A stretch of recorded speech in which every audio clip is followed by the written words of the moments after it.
Okay. I think we are now in Synchrone. And good afternoon, dear audience and participants. This is the second International Interdisciplinary Conference on Educational Reflections of NEOS University Faculty Atatürk Faculty of Education. It is my great honor to invite two of the final closing invited speakers. And our first speaker is Dr. Jude Hammond. Dr. Hemanth is an associate professor in the Department of ECE, Karunya University in India. His research areas include computational intelligence and image processing. He has authored more than 100 research papers in several Science Citation Index international journals and Scopus Index international conferences. He has published 27 edited books with reputed publishers such as Elsevier, Springer, and IAT. He has been serving as associate editor of Science Citation Index international journals such as Journal of Intelligent and Fuzzy Systems. He serves as an editorial board member or guest editor of many journals with leading publishing companies such as Elsevier, Soft Computing Ladders, Springer, Multidimensional Systems and Signals Processing, and InterScience are some of them. He is a series editor of Biomedical Engineering book series in Elsevier and Robotics and Healthcare book series with CRC Press. He also serves as a research scientist of Computational Intelligence and Information Systems Lab in Argentina, Lapisco Research Lab in Brazil, RAIDI Lab in Tunisia, and Research Center for Applied Intelligence, University of Craiova, Romania. Now, Dr. Hemanth, the floor is yours. You have 30 minutes. Thank you. Thank you. Thank you very much for your introduction, Dr. Ismail. And now let us go to the presentation. I will share my screen.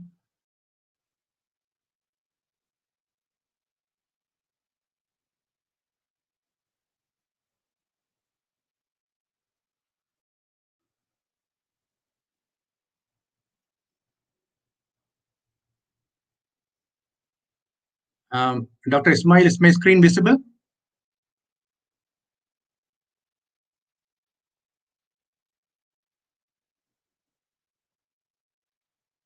Hello.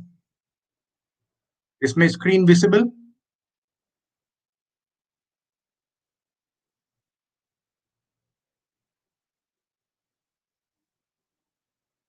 Shall I continue? Okay. Um, Good evening from India to all the participants and audiences over there who are looking at the live stream of this keynote session. Thank you very much for joining this evening time. I think it's an afternoon time in Cyprus. But anyway, let us have some useful session for the next 30 minutes. And myself, Dr. D. Jude Hammond, I work as Associate Professor in India. And the title for the next 30 minutes I have chosen as Role of Artificial Intelligence in Education, the present and the future situation. So before going into that, this is a brief summary about myself. Like my areas of interest, I am not exactly into the education field, but I am fully into the area of artificial intelligence. But I think there is a huge scope for interdisciplinary activities with AI and education stream.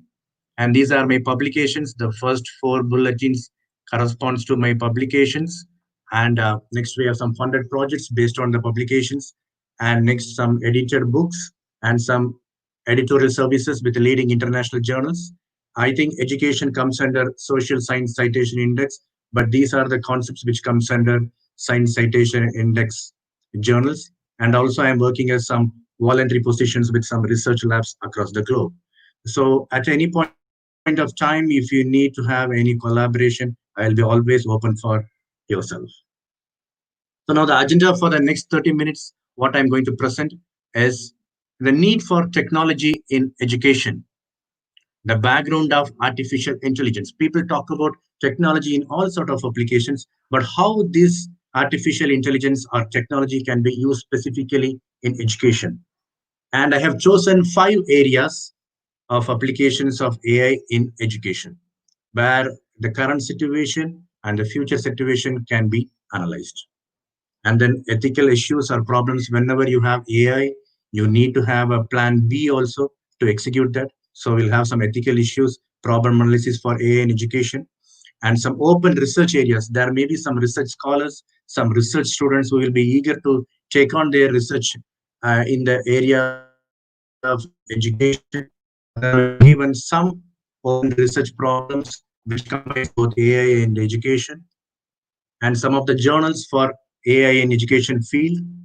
And then we can have a question answer session if we have given. I have been given only 30 minutes, so I will try to give a nutshell we are going to see in each slide.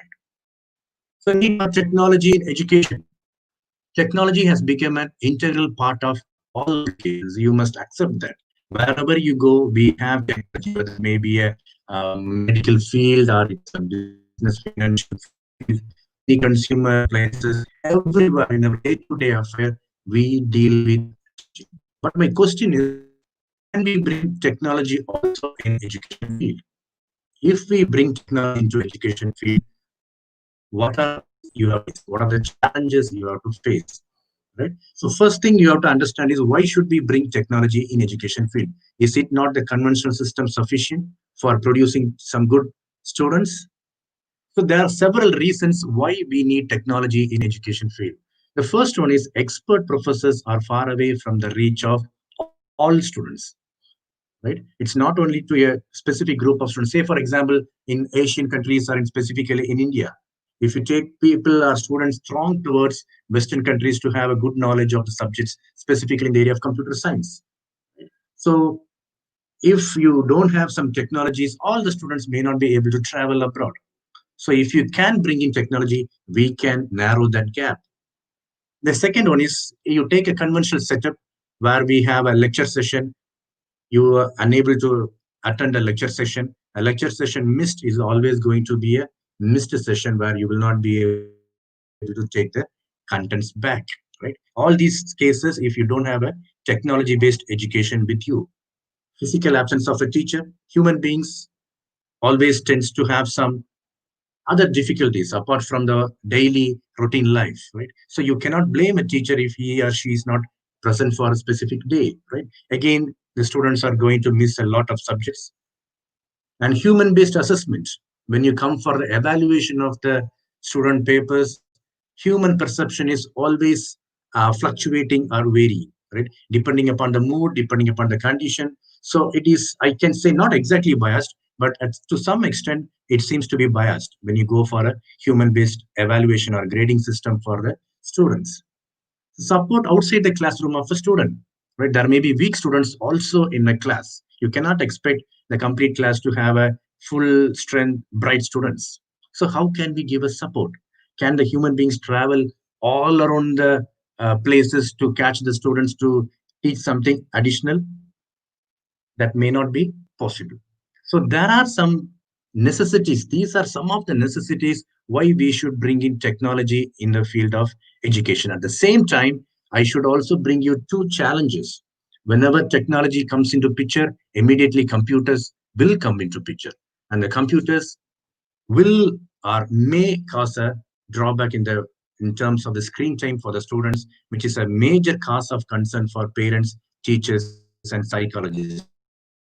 How much time students spend time in front of the screen? How much it affects their social life or to their health? That is another point for debate. And another drawback or challenge we can see is economically weaker countries. How much money they can invest to make sure they have the technology and the artificial intelligence in their education field. Right? So these are the two challenges I'm posing to the researchers or someone who is sitting on the other side. But for the time being, we are going to take that technology is necessary for an education field and how we can incorporate it. That will be the agenda for our session today. So whenever technology, we talk about technology, the current major technology or the tech giant, I can say, is artificial intelligence. So what is artificial intelligence? The basic idea should be always there.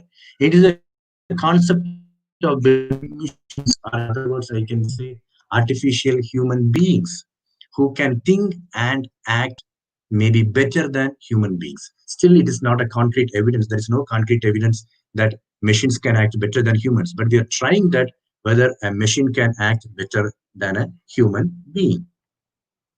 How do you say that? The AI or all the machines which we are going to create have several capabilities exactly similar to that of human beings. They can abstract things, they can be creative, and they can deduce inferences from the data set which is given to them.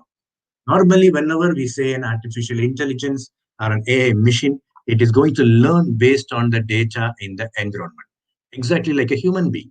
So when if I come to the Cyprus Atatürk Faculty of Education Sciences, first time it will be strange to me, the language, the culture, all those things. But if I come regularly, then it will be a practice or a habit for me. I will be knowing all about the Atatürk Faculty of Education Sciences. This is the way how a human being live in this world. The same way, how a machine which we are going to create also have the capabilities of all these stuffs. So we have two types of AI. One is called as applied AI, where it is fit for doing only one application. There is an another broad area called as generalized AI, which can do infinite applications like human beings. But the fact is, our researchers or our human beings have not yet reached the point of generalized AI. So far, we are concentrating on applied AI, where one machine can do one or two operations. But when we reach the stage of generalized AI, it will be a boom to almost all parts of walks of life. So this AI is actually built of many machine learning algorithms. I hope you people have come across this word machine learning. We train the machine with a lot of data and train the machine to make sure they behave in an exact fashion like human being. When they behave in an exact fashion like human being, I will be much tempted to make use of it as a teacher. Right? Maybe an artificial teacher, you have to answer. So computers is going to be there. Hence, right, teachers or the professors, be it teaching in school or in university, you also have a good knowledge of AI because your education system even with this COVID-19 coronavirus, we see there's a lot of information in the education. My kids are now in only online classes, but they interact before getting into that. When our students are in the university level, when they go, they are going to work in the field of AI. So they must have idea about the computers, the hardware, software, programming languages. So I just want to say that education and AI system go hand by hand. So this is the scenario.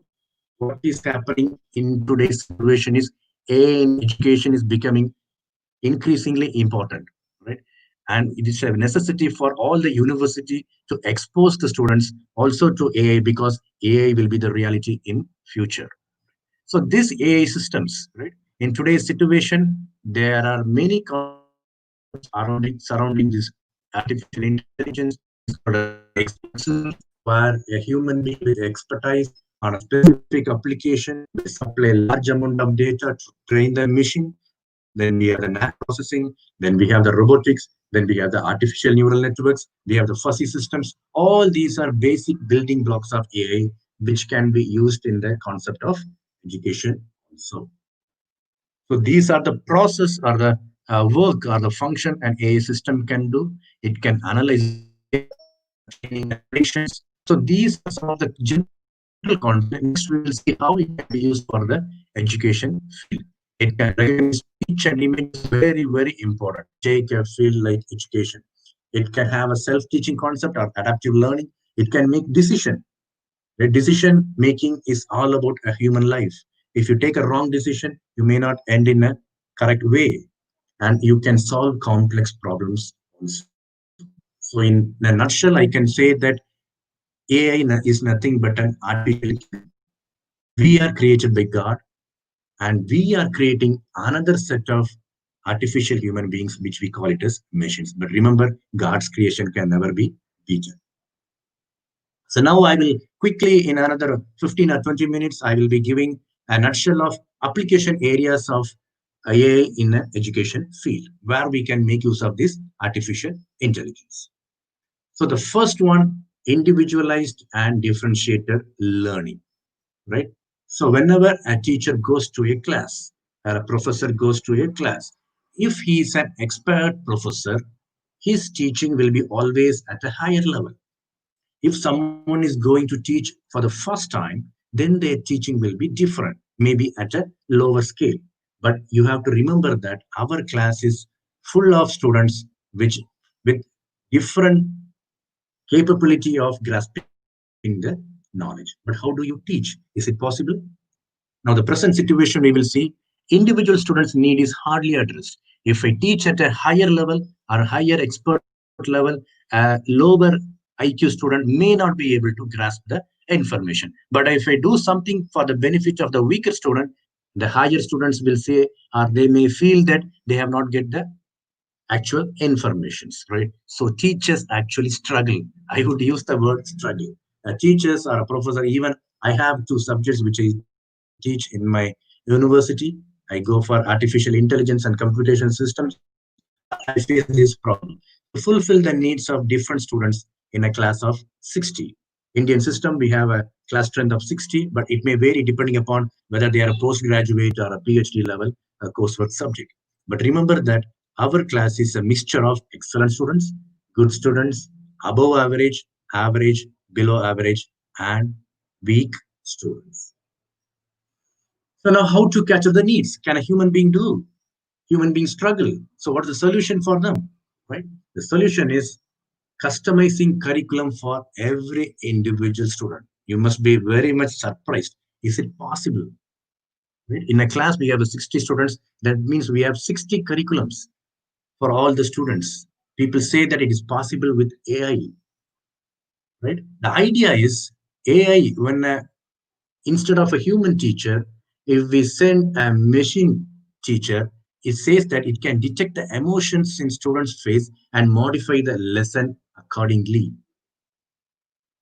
right? So when we say modify the lesson accordingly, a human teacher can also do, but the quickness or the fairness in which she or he can do is still a question mark. But a machine can do it quickly, and at the same time, it can cater the needs of all the students. The computer science-based approach used for this application is called as haptic technology. Maybe you can Google it down later, where we are trying to give some emotions to the machines. So not only they can recognize the emotions in a human being's face, they can also respond to the emotions of a human's face. It can identify the gaps in knowledge, right? It can identify the gaps in knowledge, topics whenever appropriate, which is very, very impossible for a human teacher. When she is allocated a 60 minutes class or a 15 minutes class, all these stuffs are not going to be possible, right? But a machine can identify the gaps in knowledge and redirects to topics whenever appropriate. But we do have some challenges also. Will the machine be a teacher? You can ask me, right? As should a human teacher a machine? The answer is maybe yes. We have a concept called as virtual reality or augmented reality, where you can have, if Professor Ismail is there, we can create a machine exactly which looks like Professor Ismail and send to his class. Right? We have reached such a position where the students will not be able to identify. The next challenge is, if not a teacher going to a class, right? Customizing curriculum. You can argue that customizing curriculum for every student may not be possible within a class. Okay, we can do it in an online mode, right? Classes only through online mode. How a rural background student or from a village area can cope up with that? But the answer is there are some companies called as content technology. Maybe you may be knowing that, and Carnegie Learning are already into these problems. Next aspect, universal access for all students. The present situation, only the economically stronger student. If you look at India or any other countries, we need to have a good background in terms of finance to make sure student within the country can attend the best schools in the urban cities where the exposure is high. But it is not possible for a student who is from a rural background. And again, situation like COVID-19 will be a block to all the people. Nobody can travel anywhere. They have to come home. What is the solution? So now what is the solution for this? So we can see these situations, challenging situations in the future. Global classrooms via online mode is one of the solution for us, where you have many technology, many AI-based systems necessary for, you can say simply it is an online mode, but the systems or the setup behind this concept of online mode is very huge. The interesting part is students from different language backgrounds will attend the same class. Is it possible? Yes, we have a concept called as natural language processing, where we have the concept of translation of different languages, right? Even if it is a machine, it should be in a position to understand all possible languages or the informations or the communication methods. So a natural, first one is haptic technology. The second one is the natural language processing, which a student or an education student must explore into that to have a better idea on that. And then the third criteria is students who visually impaired or who have a problem reading or listening also can attend when we go on for an online mode of class, because we have a concept called as text to voice, voice to text converters using AI. AI has the capability of converting text to voice for a person who cannot see, or the vice versa for a person who cannot hear. All these concepts inbuilt within AI, and it can be used for the benefit of the human society. Students can view at any time. That's another interesting advantage. Afternoon, immediately after the lunchtime, whenever students come, they tend to have a drowsy time, right? But whenever some students feel fresh in the morning, some students feel fresh in the evening. That is the nature of a human being. So students can view the lectures at any point of time. And students who need a higher level of contents, say for example, you can categorize your contents into low, medium, and higher level. So whenever students finish their regular classes, they can go and get information at a higher level also. What are the challenges in that? Do we lose our jobs? Are we going to lose our jobs? Right? It's $1 million question. When only one professor teach AI throughout the globe, right? What is the job opportunity for myself? We have to answer that. Due to the huge strength in each class, is there any way for malpractice? Because nowadays students are much smarter than the faculty members, right? Any possibilities for malpractices? And the next important challenge is time zone between nations. Right? How do you cope up with that? That is a nature. And nature information cannot be altered. How can AI do something on this to attack the time zone between the nations? So for a small example is now you must be using all the PowerPoint. We have a presentation translator, which is a free plugin. If you don't have that, you can go to Google and install that. You can have the subtitles for all the teachings by a teacher. It is an example for translation of text to or one language to other, which is common nowadays. My third thing is automation of administrative works. The present situation, a teacher is considered to be a superhuman, right? Or a superman who is supposed to do multiple works in a single time. He's expected to do, right? But how far he can concentrate on the real teaching, which is the actual focus of a teacher should be. It's again a $1 million question. It's because of the huge administrative task. One of the tasks which I could say is grading homeworks and the test.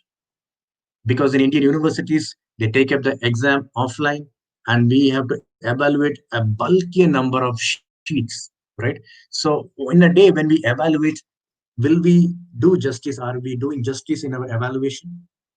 Another question mark. But AI-based systems can step in to make the assessment process easy. Right? Nowadays, when we have online modes, many of our universities are following, maybe in your cases also, are following an online mode of evaluation, which is much more better. But again, how the MCQs, MCQs can be evaluated by machines, but how a quantitative answer sheet can be evaluated by a machine, right? Again, there is a challenge when we go for incorporating AI in our education system. MCQ, this right, this wrong, absolutely fine. But when you go for an essay type question, how it is going to evaluate our grade? And people say that it is still possible. All the doubts which we have in mind are possible with the help of AI. They can evaluate qualitative answers also. And they say that enrollment and admission process will be governed by AI also. Admission process, should I choose an education stream? Should I choose an art stream? Should I choose a computer science or mechanical engineering or electronics engineering? Because a student may not be knowing about everything. But in that case, an AI system can step in and suggest the student what course he or she should go for. Right? This is called as recommendation system. Most of you must be using Facebook. So whenever you order, say, have a friend or type something in the Facebook, immediately your data will be recorded there. Then all the similar people will be posed towards you and in the form of people you may know, like a friend request. You must have seen that. Or you should have purchased using Amazon or Flipkart or any other online purchase. If you buy a book, immediately they will say that, are you interested in buying a notebook, pencil, eraser, scale, or something stuff. So based on some data, we are developing this is called as recommendation system, which is another booming area in the field of AI. Challenges, any possibilities of loopholes by students, qualitative assessment, how a machine perception will work. How do you evaluate an essay? Right? $1 million question. Any possibility of re-evaluation? Right? We say re-evaluation when you go for if the students are not happy with their evaluation. Is it possible with the machines? What if there are mistakes in the questions? Right? Human beings, do we go for bonus marks, or we may have an automatic system where we can remove that. But when we go for a machine-based correction, how is going to behave? Another interesting question is, if we free the teachers or the faculty members from evaluating these answer sheets, will the management setup or administration allow them to concentrate more on the students? That is the main objective. If again they are not forced to concentrate on the students, then the entire system may not be useful. The fourth one is tutoring and support outside the classroom. As I told you, weak students are a part and parcel of any classroom scenario. Imparting knowledge and confidence to them is always important, right? Whenever a student feels inferior to his or her peer group, there should be someone who can do encourage him or her, make them feel that they are also in the system. Right? That is very, very challenging. Weak students are always identify the mentors. Again, there's a big question mark how they accurately identify the weak students, but still they can identify. They form a huge timetable, maybe outside the class hours. If the university time is from 8 to 3, they go for another 30 minutes or 1 hour. The teachers have to spend their time, the students have to spend their time, and how effective this system or setup will be. No idea. Future system or future situation say that AI can remotely help them. All the systems or setups which we have seen earlier can be used for students who are very weak in their studies, right? They can conveniently prepare in the comfort of home, like what we are doing now. The teachers need not spend time outside the class hours. They need not travel here and there, or they need not spend their extra time in the university. They can concentrate more on research. Nowadays, research has become a part and parcel of all academicians. Without research, you are going to be out of the competition. So they can spend some time on the research. And the machines can adapt to the different learning style of the student. Some are slow learners, some are quick learners, but the machines also have the capability of adapting to the learning style of the student. AI mentors, again, 100% chances are there. We have still have some challenges. Weak students are emotionally weak. So whenever a human touch is there, whenever you have a give a pat on the back, they have some refreshing within them. But how far they will blend with the machine? Right? Before education, our emotion needs should be taken care of. Can a machine do that? Continuous monitoring of the weak students. It is not one semester or one course we look for the student. Since he or she is a weak student, he may not perform in the next time also. So a continuous monitoring is required till he or she finishes the course. Is it possible by the machine? The fifth one is smart content curriculum preparation. Right? Nowadays, faculty members or the teachers or the expert panel sit together and they develop a curriculum. But how far this curriculum is useful or it is mm, up to the mark of a current market scenario, right? Because the problem is different experts have different opinions. I say 3 plus 3 is 6. Some person say 4 plus 2 is 6. Right? So human beings have different options or they have their suggestions is huge how to come to a conclusion. But people say that AI with sixth sense, right? We call it as artificial life. A robot with sixth sense can prepare a digital content. Nowadays, you can see that lots and lots of digitized textbooks and cram whatnot. We can go and find knowing those things. Digital books with summaries, flashcards are available. NetEx Learn assist professors in create curriculum. Very interesting concept. Definitely go and Google it. And NetEx, where we have online videos, assignment programs, and many things. These are some of the situations which may be available now also. It will be improved a lot in the future. Challenges, how a machine will know that when to change a curriculum and what content to be changed in the curriculum. And again, the flow of the subjects. When you say a student is doing an education course in your university, he will be taking lots of subjects. One subject will be having a prerequisite. How a machine will adapt to the flow of the subjects by taking into account of the prerequisites. Still $1 million question. Is a team or a machine is going to do that? All these stuffs are going to be taken care of. Additional support academia. Apart from that, monitoring the student movement inside the campus, it can be done by AI, object detection. We have a concept called as object detections for surveillance applications, where the movement in and out of the students can be monitored. And AI can be used to formulate class and timetables. Nowadays, when you Google down, you can see a lot of research papers on this because it is one of the toughest tasks an academician will face. That comes under the concept of optimization. So assigning seats during college functions, these are small tidbits, but still AI can be of much use up to all those situations. ordering foods from cafeteria. How can you eliminate the wastage? Food wastage is a big problem across the world. If we can save something from a small university level or a district level, we can extend to a higher level. Further, we make use of evolutionary computation or swarm intelligence, which also comes under the category of optimization techniques. So these are some of the stuffs which I'm going, which we can make use of AI for in the field of education. This is one example. I do not know how many of you have seen that, where we have already an interactive online system for education to cater to the needs of an individual student. So this is one of the questionnaire for a middle school math course where he can choose the subjects or AI can identify which area the student is going.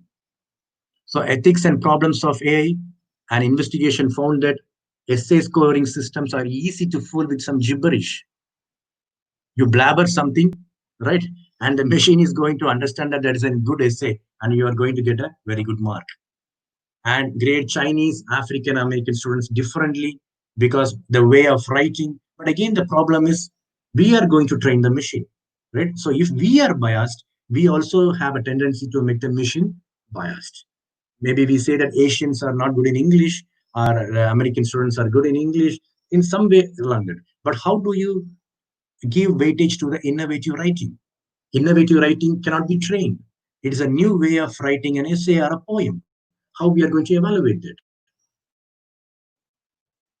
So machines must be less biased with any system. Whenever a human being create a machine, he must make sure it must be less biased.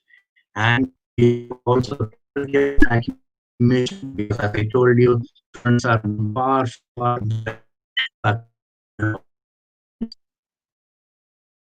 AI assisted teachers are better than AI led classrooms. All the future situations are going towards replacing a human teacher with an AI teacher. But people will also accept that AI assisted teachers are much more better than a complete AI led classroom. As I told you in the beginning, man made machines can never beat God made machines. And these are the 6 aspects which still the human beings are better than a machine. Teach from their audience, make cognitive connections, make social connections. If I meet Professor Ismail now, definitely our connection is going to last longer. But how far it is possible with a machine? Talk out loud. You can perform with your gestures, gesture recognition, gait recognition, face recognition. All these are branches of AI also. Improvise. You can keep on learning and improve yourself. So this is what I want to conclude. I think I have come to the end of the 30 minutes time. The future of artificial intelligence in education is not a competition. This should be always in the mind of a research scholars who are sitting on the other side. It's definitely not a competition between the humans and the machines to see who can teach the best, whether the machines or the human beings. But instead, AI has to support the human beings like how we do in all other industries. I am into scene understanding, computer vision applications, where when we go for real-time projects, we make sure that human expertise is there along with AI support. That is the best way to teach and learn more effectively than ever before. But if you miss out AI, again, you are going to be in problem. That's why I say that don't see it a competition. AI should not be a computer vision, should not be seen as a competition. Rather than it is a complement to what we already have. Then we can develop good students, and then the faculty of education sciences in Ataturk can have a best quality students to go and spread in the. So these are some of the open research problems for the research scholars. How can you go for digital transformation of the data using machine learning techniques? How to plan and strategize institutional knowledge? Lots of researchers are going in this area. How to improve the grading system, specifically using artificial neural networks. Different grades can be allotted using this is called system called pattern recognition. AI-based system need to be trained with a large amount of data. How to generate this data? Data mining. It's another area of computer science and well bandwidth education field. How to train the instructors? It is not alone AI, human beings also good in AI. How is the quality of the students and categorize them into different categories? be say weak students, but how to correctly identify that he may not be weak. He may be weak in a simple subject, but in all the subjects he may excel. But how to classify that, how to categorize that?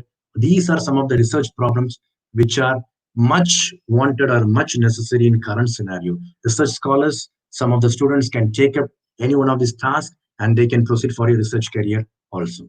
How to bring in AI-based tutoring systems in classrooms. And these are some of the research journals.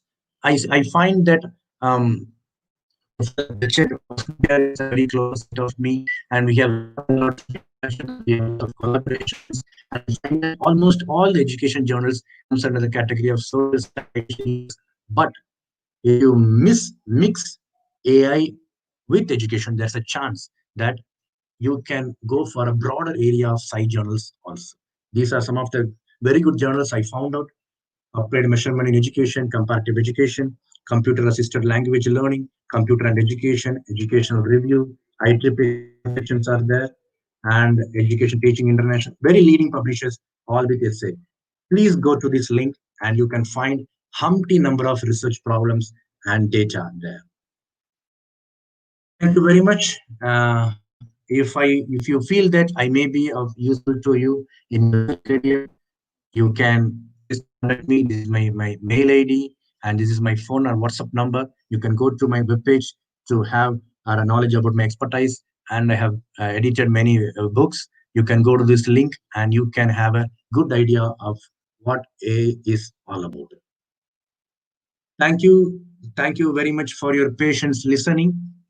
I hope you would have got some idea. Definitely use all these things in your career. It may be of use to you at least at some point of time. Thank you very much for your patience. Thank you very much, Dr. Jude. You really Thank you.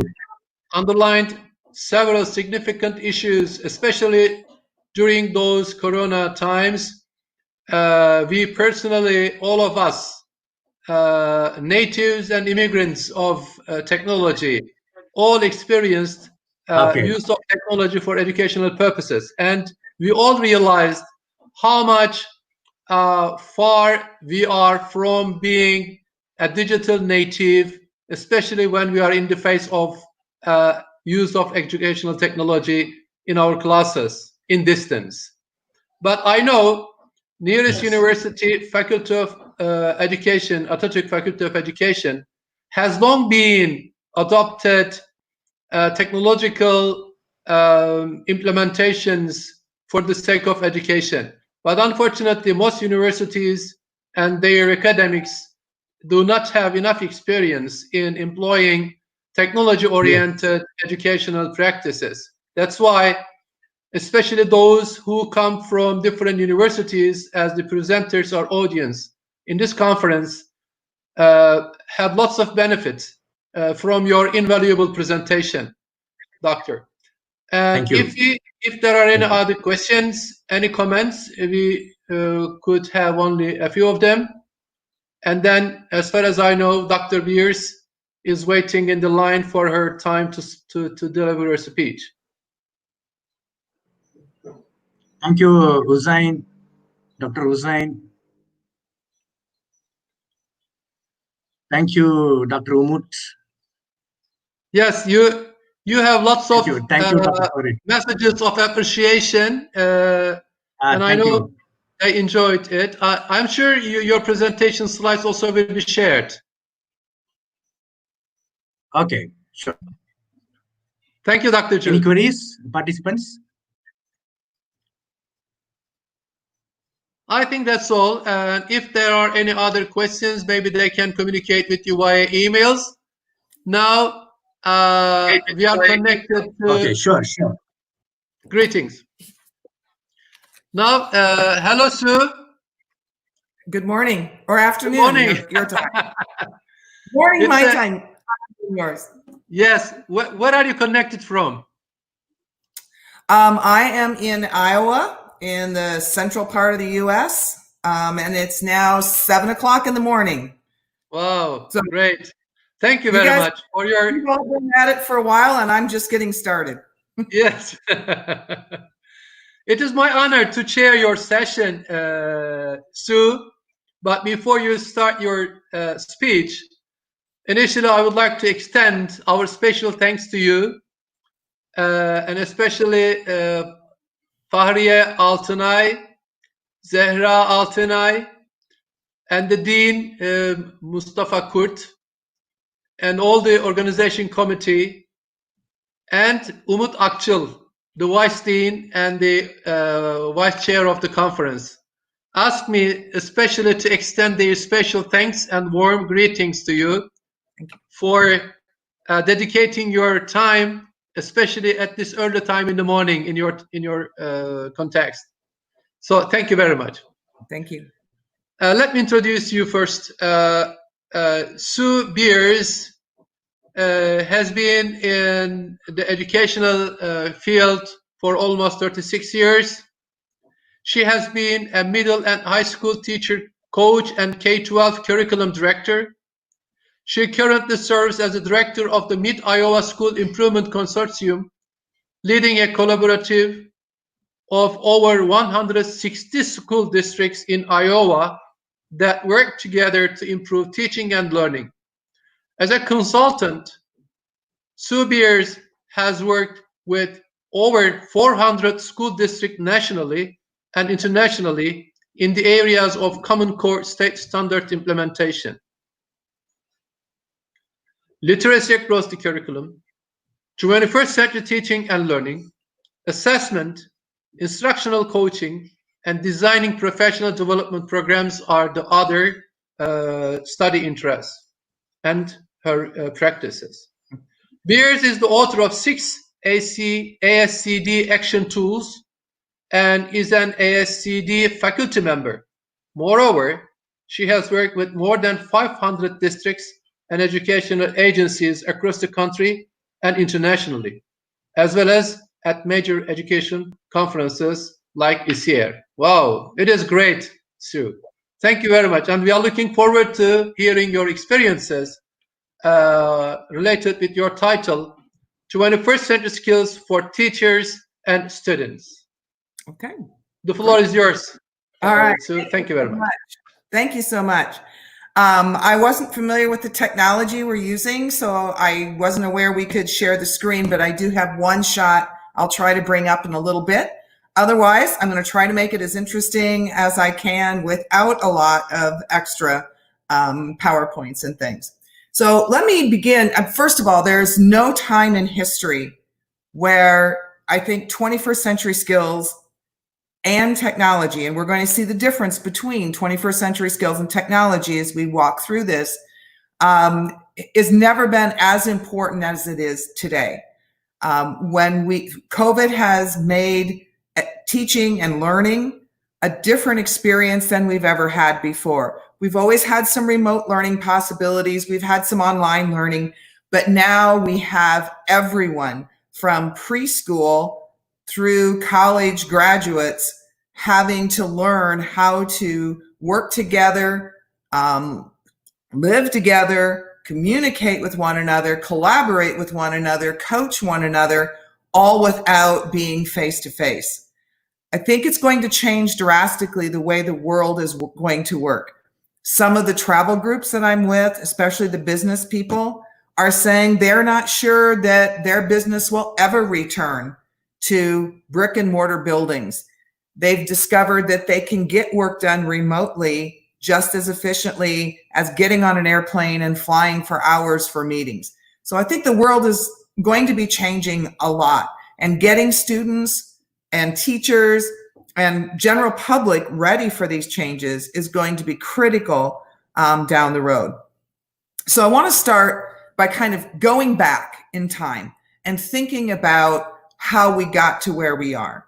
It was 24 years ago. My oldest child was a freshman in high school, where our family got connected to the internet at home. And that changed everything. One Friday night, I was visiting with friends in the kitchen, and my son had been working on the computer, and he came out for something to drink. And I said, "What are you doing?" He said, "Talking to some guys." I said, "Who are you talking to?" "Oh, Guido, Frank, Sebastian, just some bunch of guys." I said, "Where are they from?" "Oh, Brazil, Italy, California, New York, all over. That was my first realization. As he walked out of that kitchen, it suddenly hit me. The world was never going to be the same. If my son on a Friday night could talk to other teenagers around the world at any time, how would this, or could this, or should this change the way students learn and the way we teach? Instead of learning from books and videos, we now have the technology to connect around the globe in real time with real people. New technologies, global competition and communication, social networking, and the accelerated growth of knowledge are forces that are changing the way we learn, we live, and we work. In this global community, students have unprecedented access to knowledge and information. Schools and classrooms must be redefined to help students use this access appropriately, confidently, and with purpose.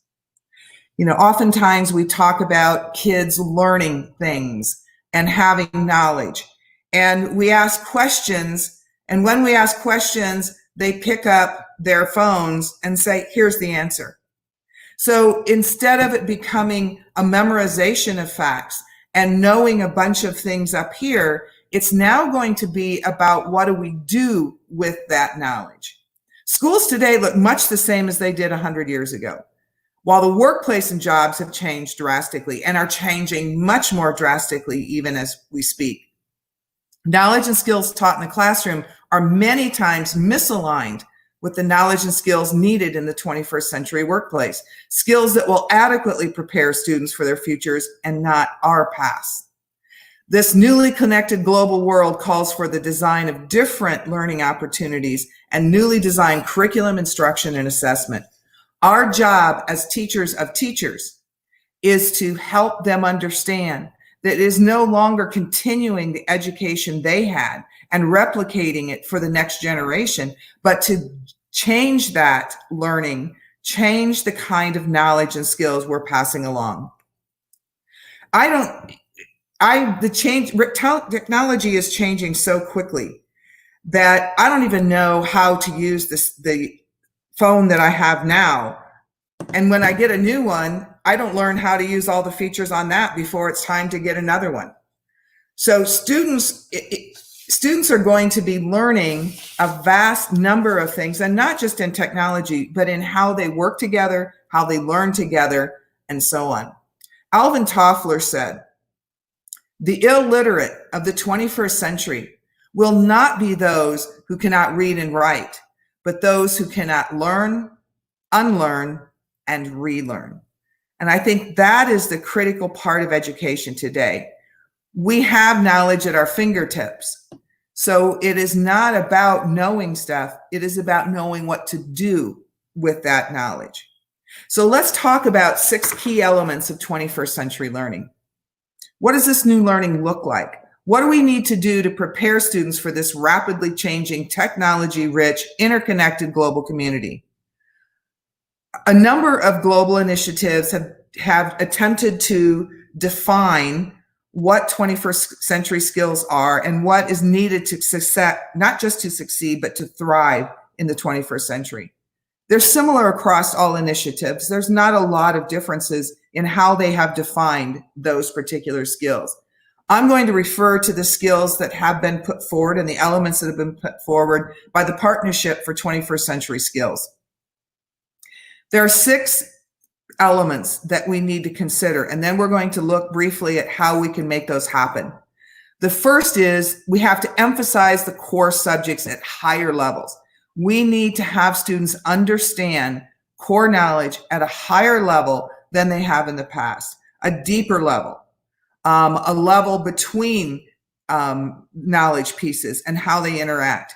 We need to, number 2, emphasize the learning skills, such as information and technology skills, thinking and problem-solving skills, interpersonal and self-directional skills.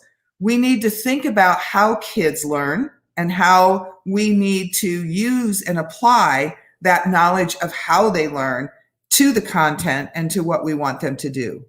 A third element is that we need to use 21st century tools to develop learning skills, such as using digital technology and communication to access, manage, integrate, and evaluate information, construct new knowledge, and communicate with others.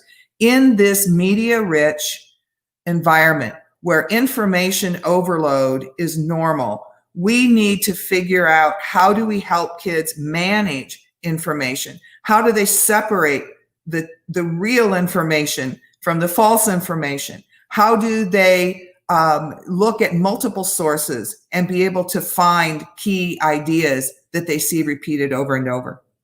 The fourth element is that we need to teach and learn in a 21st century context by using real world applications and experiences that are meaningful and relevant to students.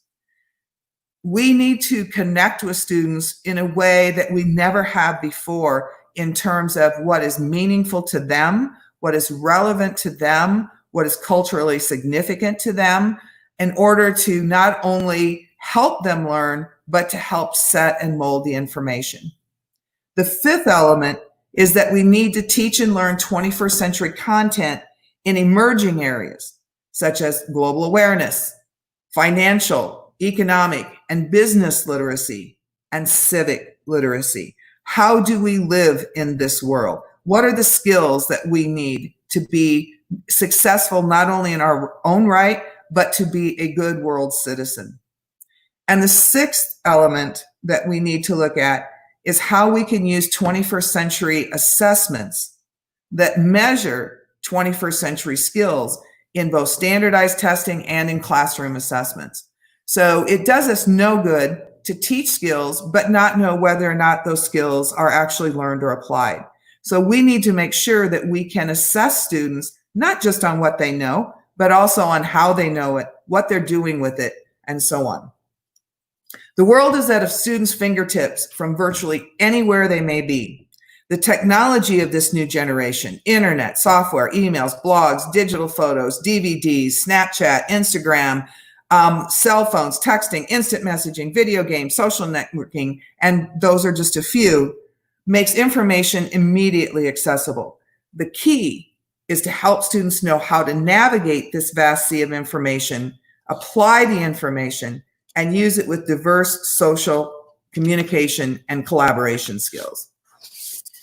So let's look at, what do we know about the skills that students need, and how do we know that they need those? And we hope that students economically are successful in the world. Economics, jobs, professions are one aspect of students' lives, but a very important and critical aspect of their lives. So if we look at studies from employers and their perspective on readiness for entrance into the workforce, we found, and we look at those studies, we found that students need both academic skills and the ability to apply those skills. Content is the foundation for learning, but it is how students use this knowledge that will make a difference in their ability to be successful in the workplace. So let's look at the top 4 skills identified by the studies, and all of them are application skills, not knowledge skills. Employers will say, I can teach them the stuff. I can teach them what they need to know. I can't teach them things like these 4 elements. The first, professionalism and work ethic, showing up for work, being on time, doing a good job. Secondly, oral and written communication. How are students able to communicate in the workplace, and especially write in the workplace, and be able to write clearly and effectively? A third element that the workplace is desiring, that employers are desiring, is teamwork and collaboration. In the workforce, we don't work alone. We work together. My son is an agile coach for coding. And so one of the key elements in his job is to help those teams that he's working with be able to communicate with one another and be able to work together as a team and to collaborate. And the fourth skill that employers are wanting is critical thinking and problem solving. How can you, on the job, when you see a problem, fix it? And how do you think critically about things? I'm going to give kind of a personal example here, kind of a funny example. I went into a a restaurant. It was a chain restaurant here in the States. And they had a sandwich on the menu called a Reuben. And there are two kinds. Mostly a Reuben is made with corned beef and another is made with turkey. And I wanted to be able to have a turkey Reuben. Well, they didn't have a turkey Reuben on the menu, but they had this sandwich called the Big Reuben that had both corned beef and turkey on it. So what I really wanted was that sandwich, but without the corned beef. I just wanted the turkey on it. So I asked the person behind the counter, who was a young student, if I could get a turkey Reuben, not the big one with both, but just with turkey. He said, I don't have a button for that. I said, we don't have a button for that. I just want you to make this sandwich, but I just want you to take the corned beef off. But I don't want to charge for the big one. I want you to charge me like the, I can't do that. I don't have a button for that. And after about 3 attempts, I said, I don't want a sandwich. I'm leaving. So I didn't buy anything. The next time I went into that same chain, a different store, I asked the person behind the counter for the same thing. Can I get this turkey Reuben sandwich? And the kid behind the counter said, sure, we can do that for you. And I bought the sandwich. The employers of those restaurants would like to have employees who can take a customer's request and be able to change it. That's critical thinking. That's problem solving. That's thinking on your feet and being able to do something without having to run to the manager and ask if this is possible, etc. The fifth very important skill that was identified by employers was reading comprehension. And not just being able to say the words, but to be able to actually understand, put meaning to, and even do some subtle reading between the lines with what they're reading. So we really want students to be able to have those 5 skills that they have. So subject content, along with the ability to use it creatively and in collaboration with others, is the key to designing learning opportunities for students to prepare them for the world in which they'll live. The basics form this knowledge foundation are still the 3 R's, reading, writing, and arithmetic, but with some additional areas of focus: government and economics, humanities and the arts, foreign language, and history and geography. Paired with the applied skills, students will not only have the foundational knowledge they need, but also the applications of that knowledge that will enable them to function successfully in the workplace and in the communities in which they live. I'm going to attempt to share my screen here. And let's see if that happens. And boy, I am not oh, there we go. Let's see if we can do this. Hopefully you are seeing my screen. And let's see, let's click back here. Yes, okay. So I'm going to try to, there we go, thank you very much. This is the diagram that I needed to put together to think about 21st century instructional planning and integration. So if we think about the triangle as being all of the pieces, all of the knowledge pieces that we want to put together, and we'll talk about what's inside of that. The blue boxes outside of it are the things that we need to consider before we even get into those contents, those circles in the middle. And the first is the learner attitude and their motivation to learn. This is a very key component that we need to have put some thought into before we start to instruct students. We need to think about what is going to motivate them to learn. If we do not have the learners' attitudes such that they want to learn, they feel a need to learn, then they will not be attending to anything in the rest of this diagram. So we first pay attention to the learner themselves. And this is grounded back in work done by Robert Marzano in a program for designing instruction that he had way back in the 80s called Dimensions of Learning, 80s and 90s, that we first have to attend to the learner themselves. And this is a theme that's coming back now in terms of designing instruction. So preparing students for this 21st century requires us to create a generation of thinkers.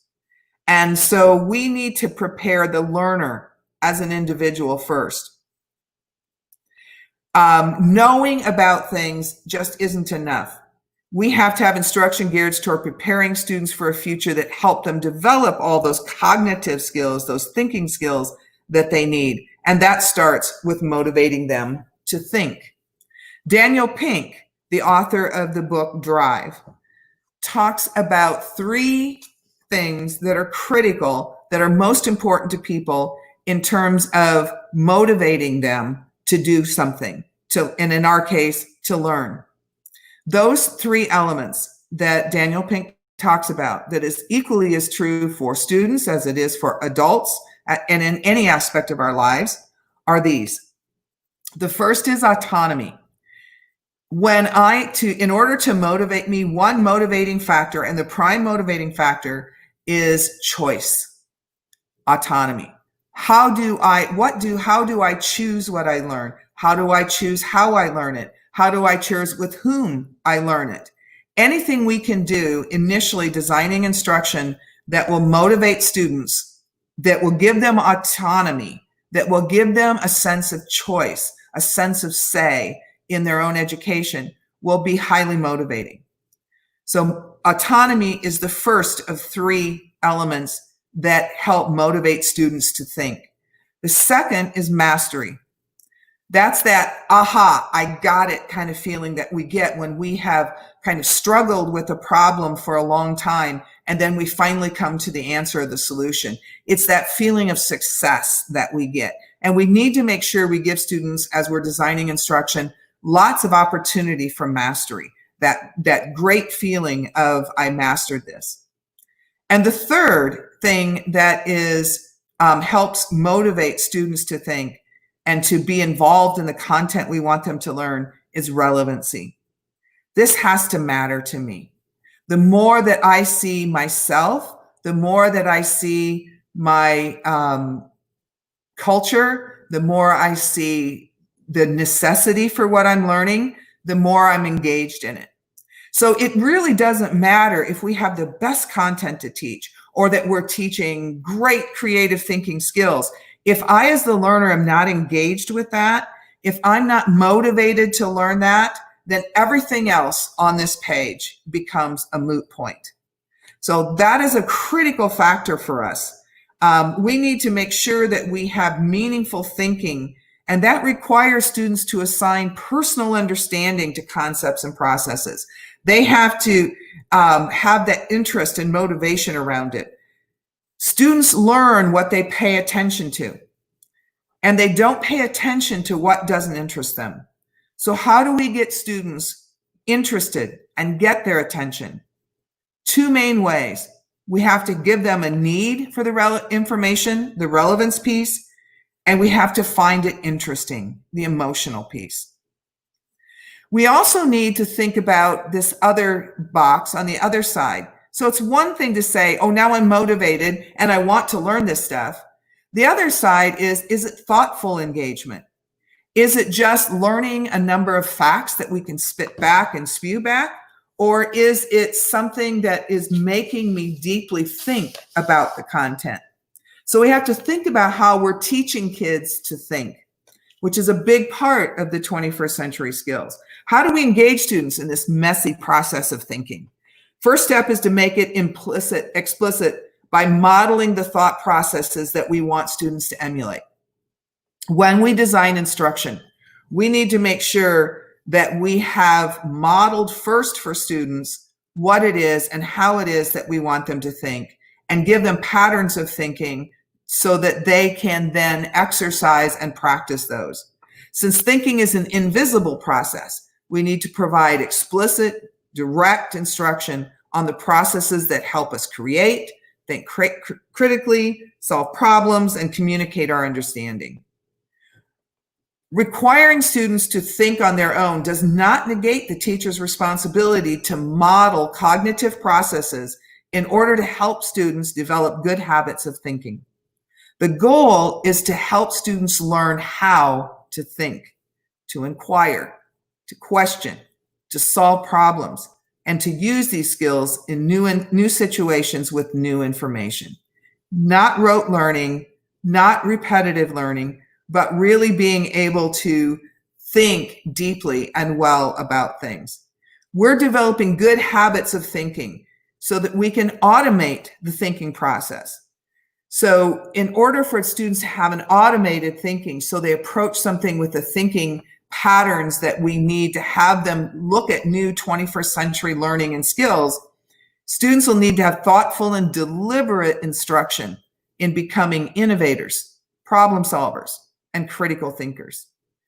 So it begins with modeling by the teacher, followed by guided practice and reflection that culminate in multiple independent applications of a variety of content.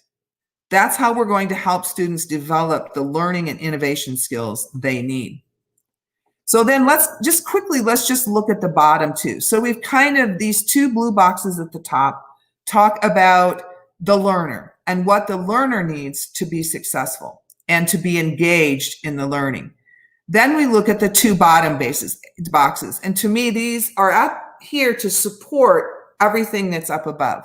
So when we look at these two skills and we think about how we build these in skills, I have technology outside of the learning inside, because technology is a tool. It's not, we don't learn about technology just to learn about technology. We learn about technology in order to be effective in using it to promote our learning.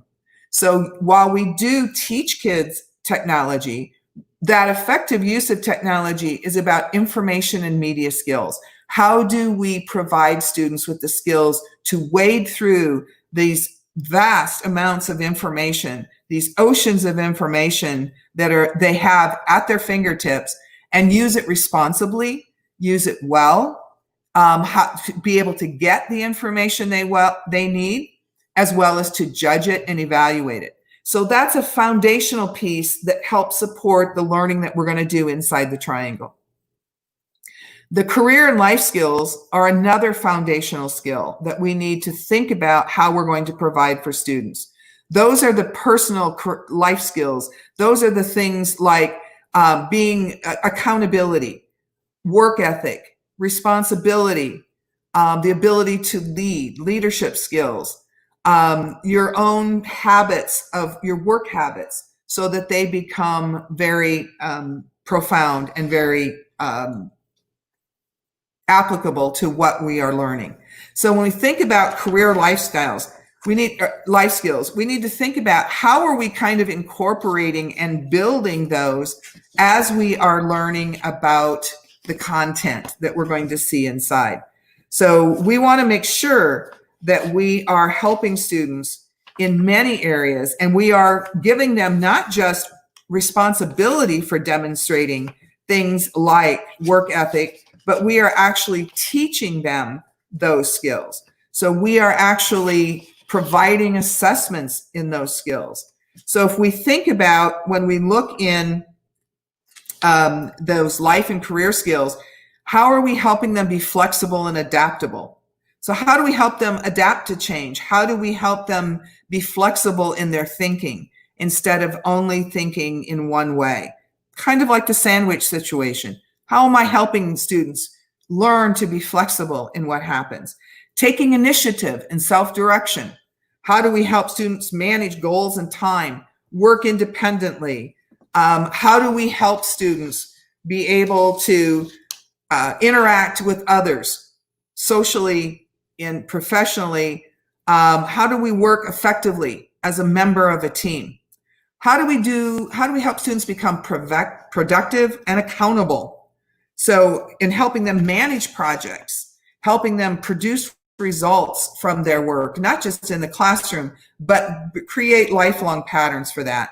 And then again, leadership and responsibility, how helping to get those skills. So as we're thinking about all of these components, they have to figure into how we design instruction that will help students get to the things within the circle.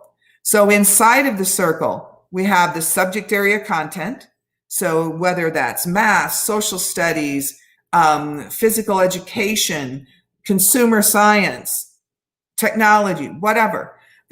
We have the subject area content. That is really important. That is what we are trying to get kids as teachers to learn.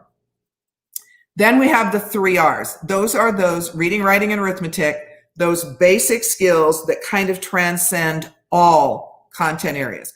My area of expertise and the area I've worked in the most in my career is on literacy, reading and writing in the content areas. How do I help my science students understand the science text that they are having to read to get information? How do I help them write about science? So reading and writing are not just something I do in an English classroom or in a literacy classroom, a language classroom. It transcends all of them. I use math in virtually every content area. So the 3 R's are kind of those fundamental skills we give students that help advance the subject area content, and also and how do I use those discipline specific skills in literacy, math, to be able to expand on and learn my content. So those two go hand in hand. The fourth one, or the third circle inside is probably what we think of the most when we think about 21st century skills. And those are commonly referred to as the 4 C's. The 4 C's, the first is creativity and innovation. We know we never have had more of a need for students to learn to be creative and innovative in any content that they're going into.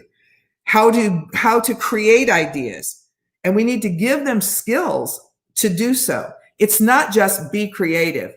It's what are the skills? Brainstorming. How do I come up with ideas? How do I judge new ideas? How do I how do I create a way to elaborate, refine, analyze, and evaluate my ideas to improve them and to also make them better? How do I collaborate with others in this creative process? How do I work with others to be able to do that? How do I help develop ideas better? How do I help students learn how to use failure as an opportunity to learn? To understand that in the creative process, we will have failure. It's not about the fact that you failed. It's about the fact that what did you learn from your failure and how did you move forward from it? And then how do we implement those innovations? So the creative part of the 4 C's is not just about coming up with ideas. It's about bringing them to fruition, evaluating them, changing them as necessary, and implementing them. The second C is critical thinking and problem solving. And this goes back to my experience in the sandwich shop. How do we get students to be able to critically think and solve problems, including things like being able to reason effectively? And we have to give them models for reasoning. We have to give them models for being able to kind of think forward so that they can understand that they have rational thinking in their critical thinking. Using systems thinking, understanding how when we change one part of a system, it changes other things in the system, and understanding how all of the pieces fit together and how to make judgments and decisions is the second part of critical thinking and problem solving. A third C is communication and collaboration. Can I communicate clearly? Can I talk about the things that I am innovating and thinking about and trying to put into place? If I can't communicate this great thinking, then it doesn't matter that I did the great thinking, because the thinking, the value in that great thinking is as we share it, and then how we share it, how do we get the idea across, and how do we also collaborate with others in that piece.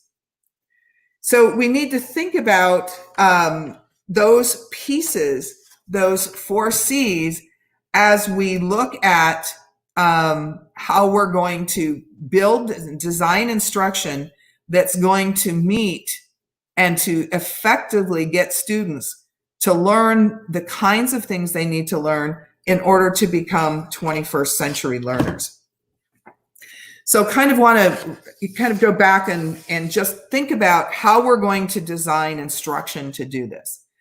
And so as we are thinking about designing instruction, we want to make sure that we understand every component that we have here. As we think about the content we want them to learn, we need to think about how will they need to read about that? How will they need to write about that? What kind of those sub-skills, those 3 R's involved in that? Or do they have those skills necessary to get to the subject area content? And how are we giving them opportunities in the classroom to be able to practice those 4 C's? It's not about teaching any of the 4 C's in an independent way. It's about incorporating it along with the subject area content and those base 3 R's. It's about providing opportunities in which I'm collaborating and communicating and thinking critically about subject area content, and then sharing that out through reading and writing and speaking and listening, and all of the skills that are involved in the 3 R's. So kind of want to just kind of wrap up this morning, or excuse me, this afternoon for you, this morning for me, to think about what this 21st century skills means. It does not mean you have to learn the latest technology. Certainly, we want students to use technology in order to advance their learning. But the end run here is not that we are just learning about the technology. It is that we are learning about the content, the content and the 3 R's that we need to move forward, whether it's for a job or whether it's for a classroom or a particular area. So we want to make sure that as we put together instruction and we think about all of these elements together and how we are planning for and delivering each one of those 4 blue boxes and the 3 green circles inside, we want to think about how we are melding those together effectively.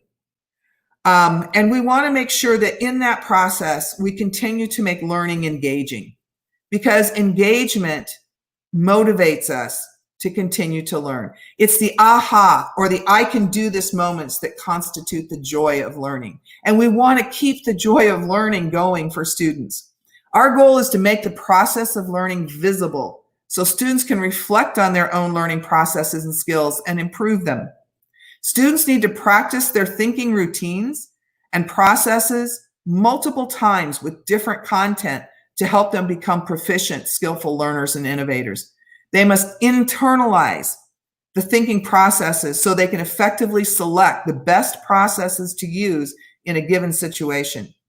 This automaticity of thought is accomplished when students have sufficient modeling, guided practice, and feedback and independent practice. So we want to teach learning and innovation skills. We want to teach 21st century skills so that students will deepen their understanding of content, increased interest in the subject, increased retention of key ideas, develop thinking routines or models, and be prepared for a future that we can only imagine at this time. And I see a question on the screen. As a teacher, how do you assess skills such as work ethic of a student? This is where we have to have that metacognition for students very deeply ingrained. We need to define and model what a good work ethic is. Let me give you a very simple example. I know some teachers who are habitually late to class, kind of come rushing in at the last minute because they went to get a cup of coffee and so on. And we know teachers' lives are busy. That doesn't model a work ethic that I want students to have, which is being on time, which is one of those life and career skills. The best way to be able to assess work ethic skills is to be able to define them through modeling, through conversation. Let's have a talk with the students about what is good work ethic. What does it look like? How will we know it when we see it? Let's practice it in the classroom. Let's call it out when we don't see it. Let's call it by name. Don't just say you're late. You're not doing good work ethic when you come into class late. And then developing checklists and rubrics that we can use not only for us to kind of evaluate a student's work ethic, but also more importantly for a student to assess their own work ethic. So the more we can get students to internally understand what work ethic is, why it's important. Remember that autonomy, mastery, and relevance. If I see why that's important, why is work ethic important? Who cares anyway? Because, you know, a lot of people don't have a good work ethic. So if I can model those and see it and point it out, help kids understand it, and then have students self-assess that as well, we're going to go a long ways for students to developing those kind of lifelong habits. I don't know if we have any other questions or comments. I think my time is about up. So I just want to thank you wholeheartedly for having me with you today. And I hope you were able to get some things from it that you can take away and use. Thank you very much. Really, it is insightful delivery of speech, Sue. And this is also one of the most current issues, adopting 21st century skills and learning in education. And I know it stems from the state's motto in the past, no child will be left behind.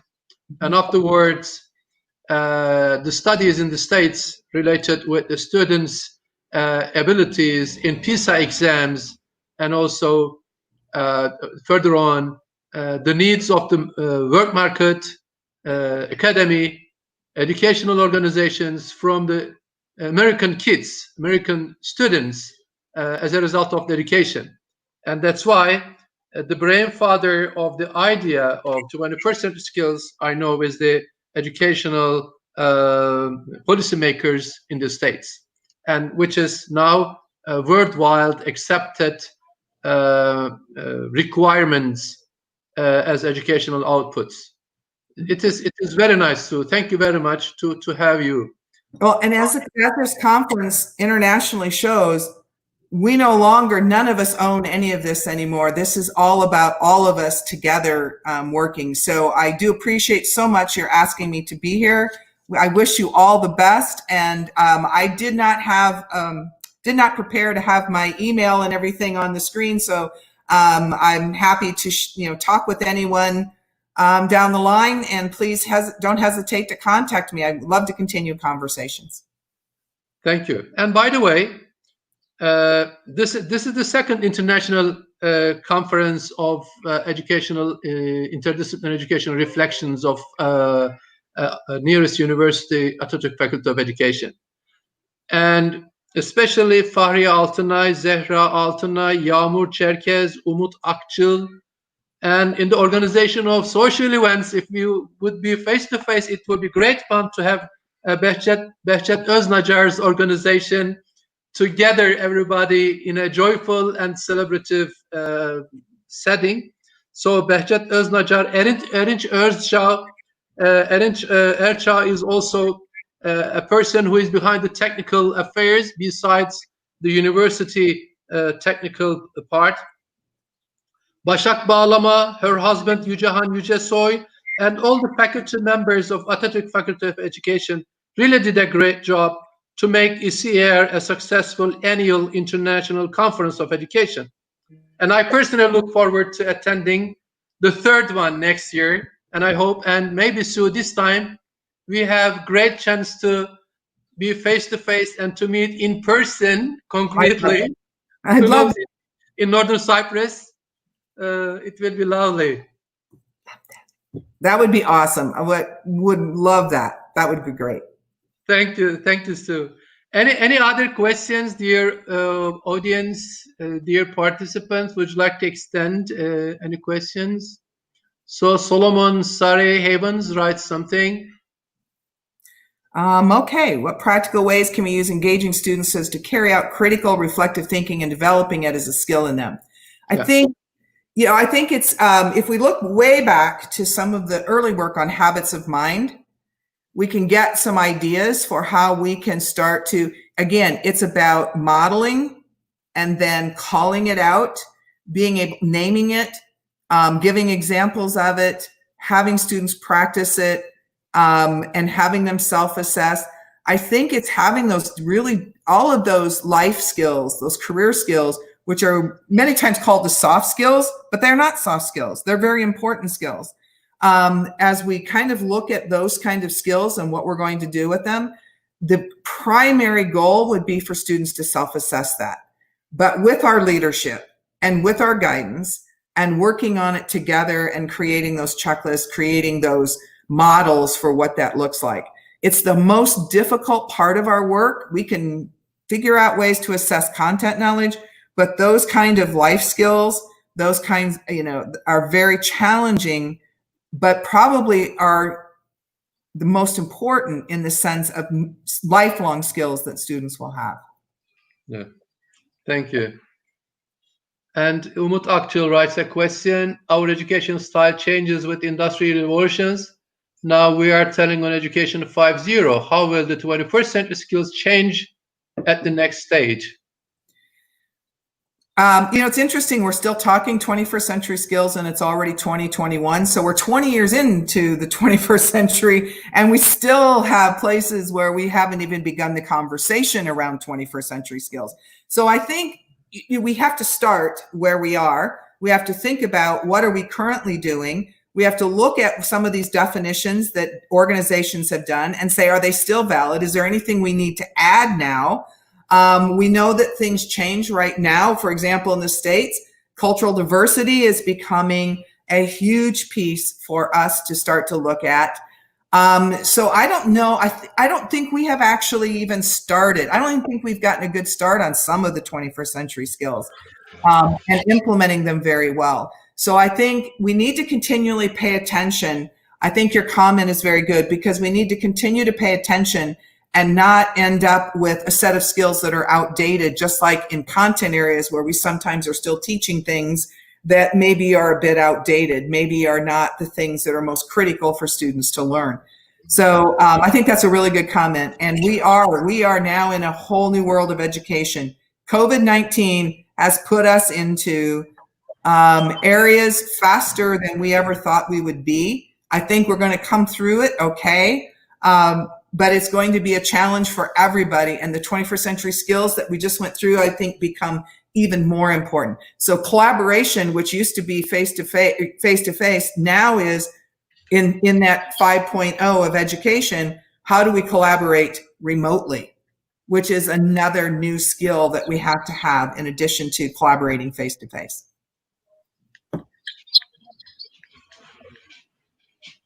Okay. I think this is all in terms of the questions. And so actually, it is our pleasure to be here for the closing part of the conference. And now we are inviting Fahriye Altınay, the co-chair of the conference, to close this session and the conference. It was great pleasure to know you, Sue. Hope to see you again soon. You too. Hello, thank you Hello, for your Fahriye contribution. Thank you. I would like to thank you for moderating these keynote sessions, and also thanks so much, Sue, for your valuable contribution for the reflection of 21st century skills. Now we are coming the end of the conference, second international conference on interdisciplinary educational reflection at Nearis University. We organized this conference as a second time in the first time online context, and with the collaboration of Faculty of Education and Graduate School of Educational Sciences. We passed 2 days in a very valuable and constructive atmosphere by the more than 100 research papers but as a reflections, and we gain many insights from different practices and different learning contexts, that we achieve a milestone on the themes of 21st century skills, smart learning environment, and digitalization in education. So I believe that we achieve our success by focusing on these themes. In the first day, we made 10 sessions with a great session chairs. In today, we made 18 sessions with our valuable colleagues. I really want to thank for each of you by being with us, and as our participants, I wish you gain many. Thank you being at Near East University, and I have a special thanks to Near East University for supporting our keynote sessions. Thank you for your kind contributions and participation. Hope to meet in a future education styles and contexts in different conference settings. Thank you.